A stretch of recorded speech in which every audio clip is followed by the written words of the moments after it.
Oi, eu sou o professor Senjique e eu leio para ti o artigo 1º do CPP. O processo penal reger-se-á em todo o território brasileiro por este Código. Isso significa que a lei processual penal brasileira só se aplica no território nacional brasileiro e que nós também não vamos aceitar a aplicação de uma lei processual penal externa, ou seja, estrangeira, aqui dentro. Por quê? Porque a lei processual é uma manifestação da soberania do Estado. Você também tem de saber que isso tem um nome, é princípio da territorialidade absoluta, tá ok? Mas o artigo 1º traz 3 ressalvas, que são elas, muito simples, tratados internacionais, crimes de responsabilidade do presidente e seus ministros e, por fim, os crimes que são de competência da justiça militar. Tchau! Oi, eu sou o professor Senjique e eu leio para ti o artigo 2º do CPP, que diz assim pra gente: a lei processual penal aplicar-se-á, desde logo, sem prejuízo da validade dos atos realizados sob a vigência da lei anterior. É importante ler a lei seca, é o que mais cai pra gente. Essa lei, esse artigo traz pra gente o princípio da imediaticidade, ou imediatidade, que fala que a lei processual penal vai ser aplicada desde já, agora, sem demora. Então entrou em vigência, ela já é aplicada ao processo que está em andamento. Mas, professor Senjique, que os atos já realizados dentro desse processo, nós vamos voltar e refazê-los? Não. Aí a gente tem um sistema de isolamento dos atos processuais. O ato processual que está perfeito e acabado, assim está. A gente não vai voltar para beneficiar ninguém. Não, de jeito nenhum. Só cuidado com as normas híbridas, né? As normas híbridas, elas têm direito penal dentro delas. E aí, a gente vai seguir, sim, a retroatividade da lei mais benéfica. Viu? Direito é fácil, direito é teta. Beijo pra ti. Ei, você tá aí? Que legal, que bacana, tá frio aí dentro, né? Tá muito frio. Vamos lá, eu vou ler contigo o artigo 3º do CPP. Ele fala assim pra gente, ó: a lei processual penal admitirá a interpretação extensiva e aplicação analógica, bem como o suplemento dos princípios gerais de direito. O que você deve saber é que aqui em processo penal não tem aquela viadagem lá de penal, não. Aqui a gente aceita tudo, inclusive a interpretação analógica, tá bem? O que você deve lembrar é o seguinte: apesar de a gente aceitar tudo, algumas bancas vão chegar pra gente e vão só perguntar o que tem no artigo 3º. E no artigo 3º tem só essas 3 coisas. Bora lá? Interpretação extensiva, aplicação analógica e PGD. Viu? Direito é fácil, direito é teta. E um brinde pra ti. Ha! Olá, eu sou o professor Senjique, eu leio pra ti o artigo 4º do CPP, só o caput, só a cabecinha. Ele fala mais ou menos assim: a polícia judiciária será exercida pelas autoridades policiais no território de suas respectivas circunscrições. E terá por fim a apuração das infrações penais da sua autoria. Primeira coisa que fala pra gente o que é polícia judiciária, né? Que nada mais é do que órgãos que vão investigar, apurar infrações penais de sua autoria. Fechou? Segunda coisa, isso é de responsabilidade das autoridades policiais, que você sabe tão bem quanto eu, estão ali descritas na Lei 12.830, que tu precisa ler. E por fim, diz que cada polícia atua em um determinado território chamado circunscrição. Aquela delegacia ali atrás, ó, é a Delegacia de Polícia Federal de Cascavel. São 67 municípios. Qualquer crime que ocorra em qualquer desses 67 municípios que seja federal, aqui, ó, cai no nosso peito. Mas se ocorrer em Rolândia, vai lá pra Londrina. Em Mandiocaba, vai pra Maringá. A Naurilândia vai para Dourados. Viu? É fácil. E eu tenho certeza que tu vai lembrar da Naurilândia na hora da prova. Beijo pra ti! Olá, eu sou o professor Senjique e eu leio pra ti o parágrafo único do artigo 4º do CPP. Ele fala mais ou menos assim, ó: a competência definida nesse artigo não excluirá de autoridades administrativas a quem por lei seja cometida a mesma função. O que ele quer dizer é que a investigação não é privativa da polícia. Não é apenas a Polícia Civil e a Polícia Federal que investigam. Não, outros órgãos podem investigar, claro, dentro de suas funções. Então, por exemplo, a Receita Federal investiga? Sim. A CPI investiga? Sim. O PROCON investiga? Sim. E o maior exemplo, aquele que vai cair em nossas provas, tá ali, ó: Ministério Público investiga? Claro que sim. O único detalhe é que esses caras vão investigar dentro de suas atribuições. Então, por exemplo, PROCON não vai investigar crimes de pedofilia. Não tem lógica, tá? E mais um detalhe: Ministério Público investiga? Sim, mas é através de inquérito policial? Não, porque o inquérito policial é da polícia. Pai, viu? É fácil. Beijo pra ti.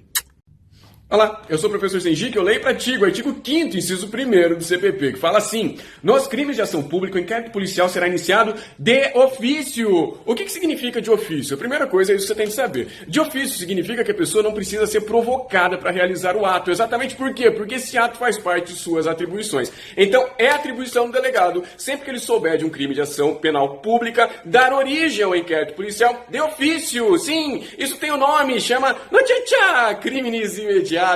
Ou direta, quando o delegado toma conhecimento do crime, seja por suas atribuições ou por suas atividades pessoais, domésticas, né? Fazendo um cocô e assim por diante. E você sabe como é que o delegado vai começar esse inquérito policial, como é que ele será instaurado? Tudo que o delegado faz é uma... Você sabe, você completa aí nos comentários, porque eu não quero problema pro meu lado. Beijo pra ti! Olá, eu sou o professor Senji, que eu leio para ti o artigo 5º, inciso 2º, primeira parte. Ele fala assim pra gente, ó: nos crimes de ação pública, o inquérito policial será iniciado mediante requisição da autoridade judiciária ou do Ministério Público. O que eu quero que você se toque é o seguinte, ó: requisição não é ordem. Por quê? Porque a gente só dá ordem para quem está abaixo da gente na escala da hierarquia. Aí pensa num casamento, né? A esposa dá ordem para o marido, enquanto o marido dá apenas sugestão. Nesse caso aqui não é ordem, mas quando o Ministério Público ou o juiz falam com o delegado, eles não estão simplesmente conversando, não. Eles estão contando que um crime aconteceu e eles estão falando assim: meu velho, eu quero que você instaure o inquérito policial. É como se fosse a própria lei falando com o delegado. Por isso, fica fácil, o delegado estará obrigado a instaurar o inquérito, não vai poder dizer não, ainda que seja um caso escatológico. Viu? Lá é Cascavel. Beijo pra ti. Ei, você tá aí? Que susto! Eu vou aproveitar e vou ler pra ti o artigo 5º, 2º do CPP. Ele fala assim pra gente, ó: nos crimes de ação pública, o inquérito policial será iniciado, vamos lá, a requerimento do ofendido ou de quem tiver qualidade para representá-lo. Primeira coisa, ofendido pode sim requerer a instauração do inquérito policial, fechou, sem problema nenhum. A diferença com a requisição de juiz e de Ministério Público é que no requerimento do ofendido, o nosso delegado pode negar, ele pode achar que não é conveniente, não é oportuno, não é um caso de crime e falar assim: vai pra casa, irmão, né? Não vou instaurar o inquérito policial que você requereu. O que ele não pode fazer lá na requisição, né? Beleza. Segunda coisa, quem tiver qualidade para representá-lo. Esse aqui é o representante do ofendido, que geralmente vem participar com a gente quando? Quando o ofendido for menor de idade ou quando ele for ruim da cabeça. Viu? Direito é fácil, direito é teta, dá até pra estudar jogando, ou seria jogar estudando. Beijo pra ti. Olá, eu sou o professor Senji, que eu leio pra ti o artigo 5º, parágrafo 1º. Ah, quer saber? Eu não vou ler essa porra não. Sabe por quê? Porque esse parágrafo 1º devia ser chamado de parágrafo do DER. Quer ver? Ó, que nem a gente vai ficar no fim disso aqui, bem DER, tonto. Ele diz pra gente qual é o conteúdo que precisa ter onde? Naquele requerimento que o ofendido faz para a instauração do inquérito policial. Aí diz aí, ó, vai ver se não é um DER. Primeira coisa que você tem que saber, ó, meu querido ofendido, se você quer fazer um requerimento de instauração de inquérito policial, você tem de contar o crime. Sim, você vai narrar o fato. Além de narrar o fato, o que você tem de contar? O responsável pelo fato, o suposto criminoso. Oh, e se você não sabe quem é ele, você pelo menos precisa indicar os seus sinais característicos. E aí, alguém viu o crime? Essas pessoas que viram o crime são chamadas de testemunhas. Você precisa indicar quem são as testemunhas, né? Telefone, residência, profissão, opção sexual. Esse é o nosso artigo 5º, parágrafo 1º. É muito besta. Direita fácil, direita teta, beijo pra ti. Vou Olá, eu sou o professor Senji com auréola e eu leio pra ti o artigo 5º, parágrafo 2º do CPP. Ele fala assim pra gente, ó: do despacho que indeferir o requerimento de abertura do inquérito, caberá recurso para o chefe de polícia. Primeira coisa que você tem que saber é que o delegado não está obrigado, não está obrigado a instaurar o inquérito policial requerido pelo ofendido. Aqui entra o quê? Os critérios de conveniência, oportunidade, discricionariedade do delegado. Ele pode virar e falar assim: sai daqui, não é um caso criminal, vai pra casa, meu velho. Mas nasce para o ofendido que requereu o quê? O direito a um recurso. Esse recurso não tem nome. Se esse recurso não tem nome, o nome dele é inanimado. E mais do que isso, quem é que vai receber esse recurso? É para o Ministério Público que a gente recorre? Não. É para o juiz que a gente recorre? Não. É para quem? Para o chefe de polícia, o comissário Gordon lá do Batman, fácil e tranquilo. Viu? Agora você entende por que eu uso boné? É para esconder a auréola. Eu sou um anjo na terra. Domingão de Páscoa eu leio pra ti. Pô, professor, tu não vai dar chocolate pra gente? Não, chocolate tu vai levar se não ler a lei seca na prova, meu velho, minha velha. Vai por mim. Eu leio pra ti o artigo 5º, parágrafo 3º do CPP. Ele fala assim, ó, qualquer pessoa do povo que tiver conhecimento da existência da infração penal e que caiba ação penal pública, poderá, verbalmente por escrito, comunicá-la à autoridade policial e esta, verificada a procedência das informações, mandará instaurar inquérito policial. Esse aqui nada mais é do que a nossa famosa, conhecidíssima delatio crimine. Sim, aqui é uma terceira pessoa. Alguém que não é envolvido com crime, não é o juiz, não é o Ministério Público atuante no fato, não é a vítima, não é o ofendido, é alguém que estava passando e viu um crime de ação penal. Esse cara pode sim noticiar o crime para o delegado e aí a gente vai ter a instauração do inquérito policial. Veja, é fácil, pode fazer isso por escrito, pode fazer isso verbalmente, pode fazer isso por telefone, inclusive não precisa se qualificar quando nós teremos a delatio criminis inqualificada ou apócrifa. Beijo pra ti, feliz Páscoa! Olá, eu sou o professor Sendic, eu leio para ti o artigo 5º, parágrafo 4º do CPP. Fala assim, o inquérito nos crimes em que a ação pública depender de representação não poderá sem ela ser iniciado. Isso é óbvio, meu Deus, como é fácil. Vamos lá, você sabe que existem crimes de ação penal pública incondicionada. Nelas o Estado está soltinho. Inquérito policial, auto de prisão em flagrante e ação penal começam sem nenhuma condição específica, tá? Agora, nós temos as ações penais públicas condicionadas à representação. Nesse caso, o Estado não está soltinho, não, ele está condicionado. Ele só pode proceder à persecução penal se houver a tal da representação do ofendido ou de quem o represente. Ou se o cara morreu do CACAD, sem isso, sem a representação, não há persecução penal. Então, sem representação, não há inquérito e não haverá ação penal posterior. Viu? É fácil, é tranquilo, direito é teta. Deus pra ti! Olá, eu sou o professor Sendic e eu leio para ti o artigo 5º, parágrafo 5º do CPP. Fala assim pra gente, nos crimes de ação privada, a autoridade policial somente poderá proceder a inquérito a requerimento de quem tenha qualidade para intentá-la. O que isso fala pra gente? Simples, diz pra nós que o Estado, na verdade, está cagando no caso de crime de ação penal privada. É como se o Estado tivesse deitadão na frente da televisão assistindo o video show, um Lulu da Pomerânia em cima do sofá. É preciso que você dê um tapa na cabeça dele e fale, vai, persegue o fato criminoso pra mim. Então, nos crimes de ação penal privada, nós não teremos, veja bem, não teremos inquérito policial, não teremos auto de prisão em flagrante, muito menos ação penal, se a vítima ou quem o represente, né, a represente, chega e fale pro Estado, vai, sai daqui, Lulu, levanta a bunda do sofá e vá perseguir o fato criminoso. Viu? Direito é fácil, direito é teta, beijo pra ti.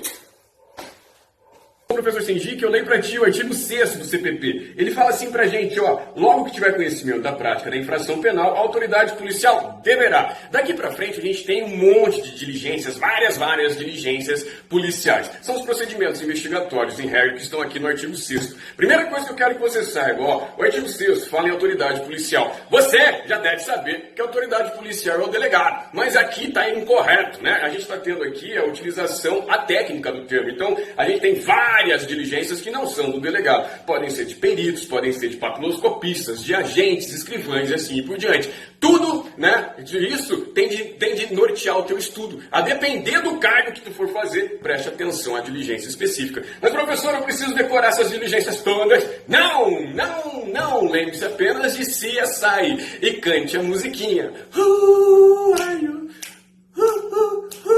Acabou! Você vai ver que fica tudo muito simples. Beijo pra ti!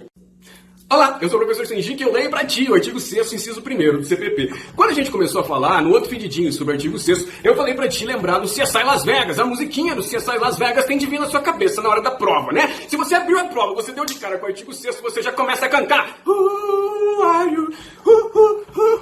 I really wanna know. Por quê? Porque você só vai se lembrar do CSI Las Vegas, o que os caras faziam lá diante de um crime. Primeira coisa que você tem que fazer diante de um crime, isolar a área. Pra quê? Para que os peritos possam trabalhar. Aí chega os peritos e a galera faz o quê? Oh, os peritos! Oh, salve os peritos! É mais ou menos isso que está no artigo 6º, inciso 1º. Vamos pegar o slide aqui. Dirigir-se, né? A autoridade policial deverá dirigir-se ao local do fato, providenciando para que não se altere o estado de conservação das coisas até a chegada dos peritos criminais. Oh, os peritos! Enquanto isso, os peritos falam o quê? Exatamente, essa treta é fácil. Bora lá, hashtag Sendic é melhor que o Wilbert. Ha! Beijo pra ti. Oi, eu leio pra ti o artigo 6º, inciso 2º do CPP. Bora lá? Logo que tiver conhecimento da prática de infração penal, a autoridade policial deverá...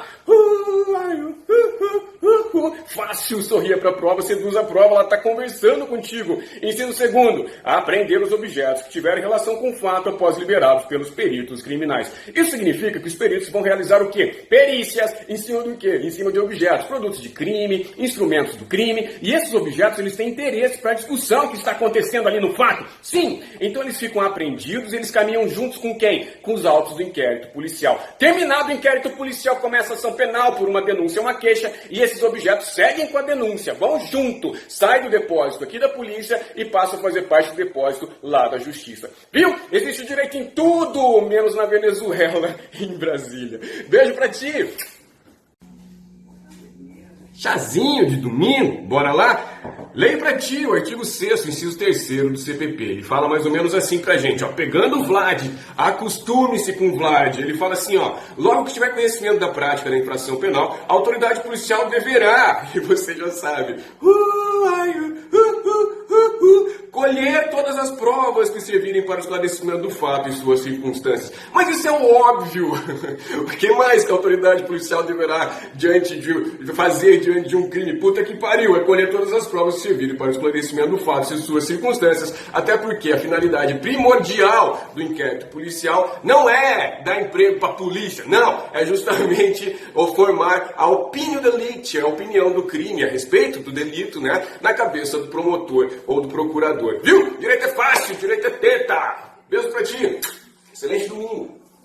Oi, eu sou o professor Sendik, eu leio pra ti o artigo 6º, inciso 4º, de laranja. Bora começar aqui o dia.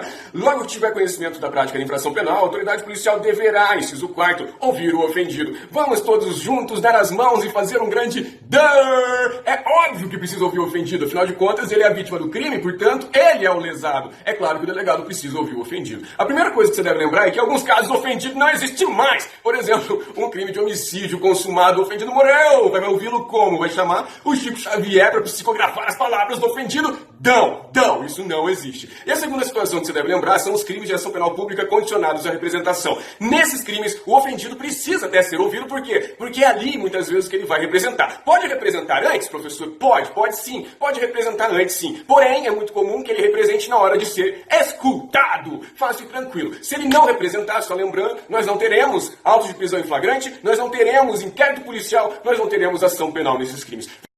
Olá, eu sou o professor Sendik e eu leio pra ti, sempre, nunca se esqueça do seu Vlad Mecum. A gente lê pra ti o artigo 6º, inciso 5º do CPP. Ele fala mais ou menos assim pra gente, ó. Logo que tiver conhecimento da prática de infração penal, a autoridade policial deverá ouvir o indiciado com observância do quê? Agora eu traduzo pra ti. Observância das regras do interrogatório do acusado. Nesse caso específico, são as regras que são aplicáveis a outro momento. Porque essas regras do interrogatório do acusado servem pra quem? Pra ação penal, mas nós estamos ainda no inquérito policial. Então, no inquérito policial, o advogado não é obrigatório. Porém, se o investigado tiver advogado, este tem direito líquido e certo de acompanhar o seu cliente sob pena de nulidade absoluta desse interrogatório. Mais um detalhe, esse interrogatório segue assinado por 2 testemunhas da sua leitura, testemunhas fedatárias. Viu? É fácil, é teta. Beijo!